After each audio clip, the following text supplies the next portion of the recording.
20,000च्या लाच प्रकरणी हवालदारासह दोघांना अटक। सोलापूरमध्ये अपघाताच्या घटनास्थळातील पंचनाम्याचे कागदपत्रे देण्यासाठी 20,000ची लाच मागण्यात आली।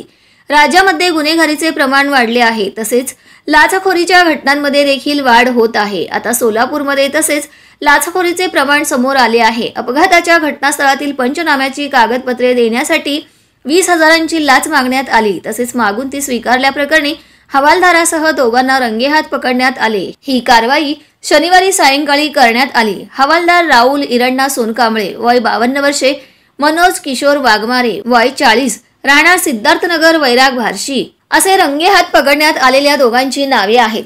तक्रारदाराचे वडील रस्ते अपघातामध्ये जखमी झाले होते। या प्रकरणी 11 ऑक्टोबरला वैराग पोलीस ठाण्यात गुन्हा दाखल झाला होता। गुन्ह्याचा तपास हवालदार राहुल सोनकांबळे यांच्याकडे होता। इन्शुरन्स क्लेम करण्यासाठी घटनास्थळ पंचनाम्याची कागदपत्रे तक्रारदाराला हवे होते। हवालदार सोनकांबळे यांच्याशी संपर्क साधला असता त्यांनी 20,000च्या लाचेची मागणी केली। तडजोडीने ही रक्कम 15,000 रुपये देण्याचे ठरले। खासगी व्यक्ती मनोज वाघमारे यांच्या मार्फत सोनकांबळे यांनी स्वतःकरिता रक्कम स्वीकारली। दोघांनाही अँटी करप्शनच्या पथकाने रंगेहात पकडले। ही कारवाई अँटी करप्शनचे पोलीस उपअधीक्षक गणेश कुंभार, हवालदार श्रीराम गुगे, प्रमोद पकाले, शिपाई राजू पवार, चालक राहुल गायकवाड यांनी पार पाडली।